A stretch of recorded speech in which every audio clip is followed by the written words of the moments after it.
Praise the lord. మన ప్రభువును మన రక్షకుడైన యేసుక్రీస్తు వారి పరిశుద్ధమైన శక్తి కలిగిన నామంలో మీ అందరికీ మా హృదయపూర్వక వందనములు. ఈరోజు దేవుని వాక్యము, ఊరకుండుడి నేనే దేవుడనని తెలుసుకొనుడి.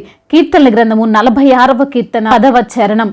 He says be still and know that I am God. Psalms chapter 46 verse 10. ఈ రోజుకు గాను రక్షకుడైన దేవుడు మనకు అనుగ్రహించిన వాక్య భాగమును బట్టి ధ్యానించుకుందాము. ప్రభునందు ప్రియమైన సహోదరి సహోదరులారా, ఈరోజు దేవుడు సెలవిస్తున్నాడు, ఊరకుండుడి, భయపడకుడి, నేనే దేవుడునని తెలుసుకొనుడి. నేనే మిమ్మును సృజించింది, ఈ లోకాన్ని సృజించింది అని గమనించుడి.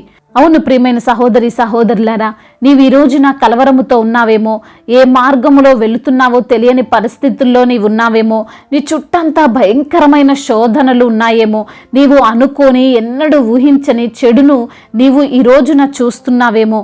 భయపడకు, నీతో పాటు నీ దేవుడు ఉన్నాడు. యేసయ్య నీ మధ్యనే ఉన్నాడు. ఈ లోకంలో అందరూ సమస్య రాగానే, శోధన రాగానే, అనుకోని సంఘటనలు ఎదురవగానే కృంగిపోతారండి, బలహీనపడిపోతారండి.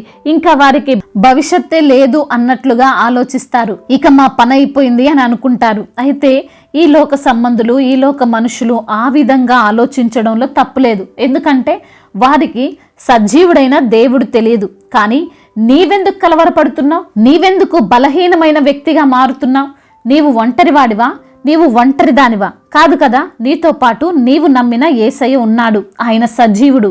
భక్తుడైన హబక్కూకు అంటున్నాడు, యెహోవా తన పరిశుద్ధాలయములో ఉన్నాడు, ఆయన సన్నిధిన లోకమంతయు మౌనముగా ఉండును. అవునండి, దేవుని ఎదుట ఏ ఒక్కరైనా, ఎటువంటి సమస్య అయినా, ఏ శోధనైనా మౌనంగా ఉండాల్సిందే. మన సమస్యలేవైనా మౌనమైపోవాల్సిందే. యేసయ్య మరియు ఆయన శిష్యులు పడవలో ప్రయాణిస్తున్న సమయంలో సముద్రపు మధ్యన ఉండగా అలలు, తుఫాను, నీరంతా కూడా ఎగిసి ఎగిసి పడుతుంది. వారు ఉన్న పడవ మునిగిపోయే పరిస్థితుల్లో ఉంటే శిష్యులంతా కూడా కేకలు వేస్తున్నారు. అయ్యో ఇదేంటి, మేము ఎప్పుడు చూడలేదు, ఈ యొక్క తుఫాను వల్ల మేమంతా చనిపోతాము అని కలవరపడుతున్నారు, కంగారు పడుతున్నారు. వారి ప్రయత్నాలేదో వారు చేస్తున్నారు. కానీ యేసయ్య మాత్రం కామ్గా నిద్రపోతున్నాడు. అసలు ఏమీ కూడా ఆ పడవలో జరగనట్లు కూల్గా ఉన్నాడు. ఈరోజు నీ జీవితంలో కూడా నీవు చూస్తున్న తుఫాన్లకు, అలలకు, గాలికి భయపడుతున్నావు. నీవైతే భయపడుతున్నావు, కానీ దేవుడు మాత్రం ఆ పరిస్థితి నిన్నేమి చెయ్యలేదని చెప్తున్నాడు. శిష్యులు యేసయ్య ఒకే పడవలో ఉండగా వారిలో ఉన్న కలవరం, వారిలో ఉన్న భయం యేసయ్యలో ఎందుకు లేదో తెలుసా? అవేవి ఆయన్ని ఏమి చెయ్యలేవు అని ఆయనకు తెలుసు. అవన్నీ ఆయన మాట వింటాయని ఆయనకు తెలుసు.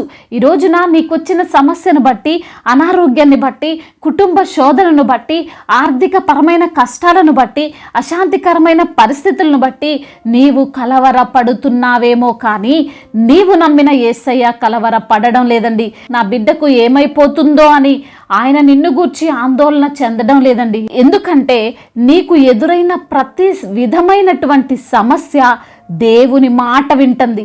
ఆయన పొమ్మనగానే నీ దగ్గర లేకుండా పారిపోతుంది. ఆయన హస్తము చూపగానే అవన్నీ కూడా సైలెంట్ అయిపోతాయి.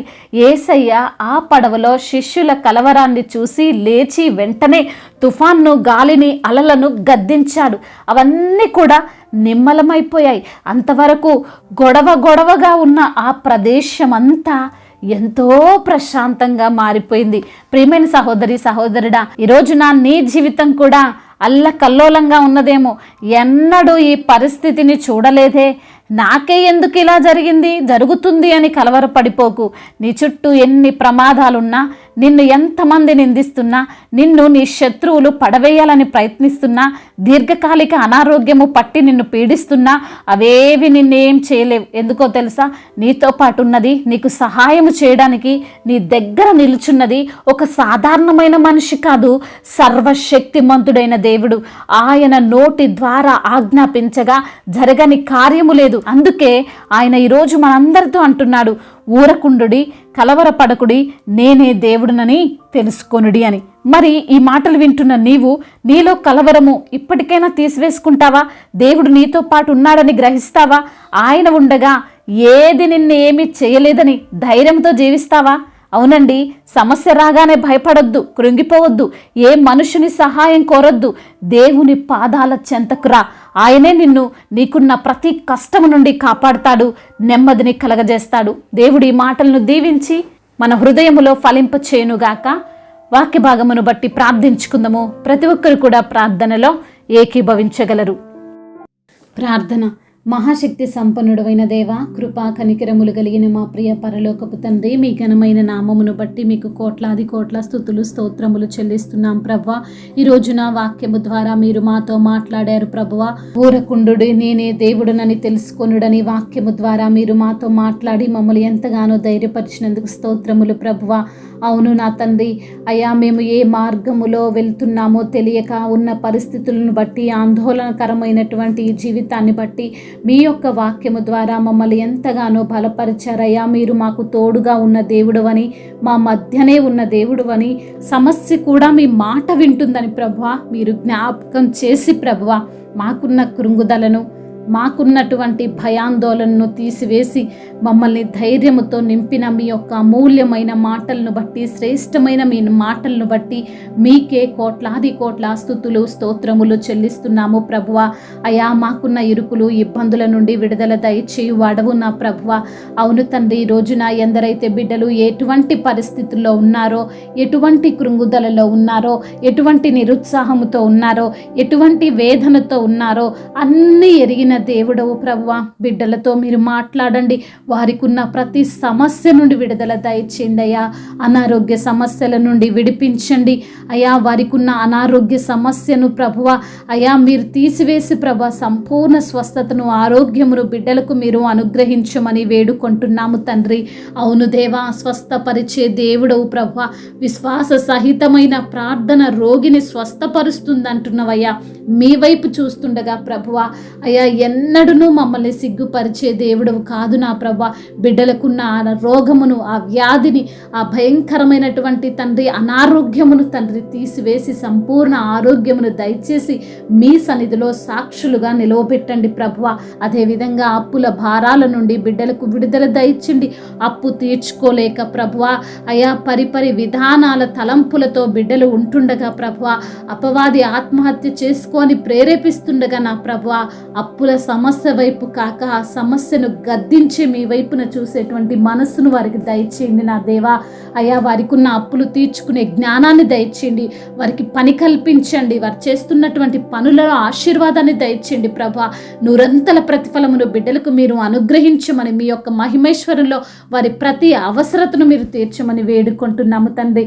కుటుంబ సమస్యలు, కుటుంబ కలహాలు తండ్రి అయ్యా ఎందరైతే బిడ్డలు ప్రభా త్రాగుడు వ్యసనాలతో ఉంటూ భార్యలను విసిగించే వారిగా ఉన్నారో, మరి తండ్రి భర్త మాట వినక భర్తను నొప్పించేటువంటి అయ్యా బిడ్డలు ఎంతోమంది ఉన్నారు ప్రభా. వారి మనసులను మీరు మార్చండి.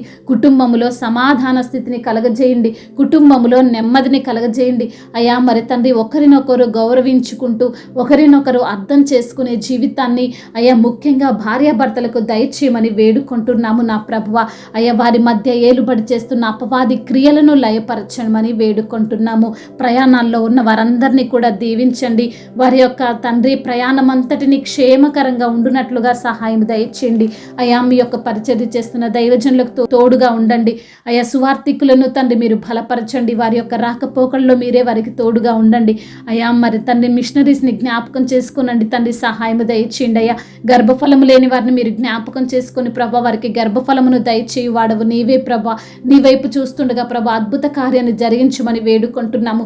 యవన బిడ్డలను మీ చేతులకు అప్పగిస్తున్నాం. యవన వయసులో పాపము జోలికి పోకుండా ప్రభా, పాపములో లోకములో వారు జీవించకుండా మీ యందు భయభక్తులు కలిగినటువంటి జీవితాన్ని బిడ్డలకు మీరు ప్రసాదించమని వేడుకుంటున్నాం అయ్యా. కాంపిటేటివ్ ఎగ్జామ్స్ రాస్తున్న బిడ్డలను జ్ఞాపకం చేసుకుని వారికి మంచి జాబ్ను మీరు అనుగ్రహించండి అయ్యా. మరి తండ్రి ఇంకా ఎందరైతే బిడ్డలు ఏ ఏ సమస్యలతో ఉన్నారో, ఇరుకులతో ఇబ్బందులతో ఉన్నారో ప్రభా, శోధనలు సమస్యలన్నిటి నుంచి విడుదల దయచేయమని అయ్యా. మా భారతదేశమును, తెలుగు రాష్ట్రాలను దీవించమని నజరేయుడైన యేసుక్రీస్తు వారి నామంలో ఈ ప్రార్థనను అడిగి వేడుకొని పొందుకొని ఉన్నాము మా ప్రియ పరలోకపు తండ్రి.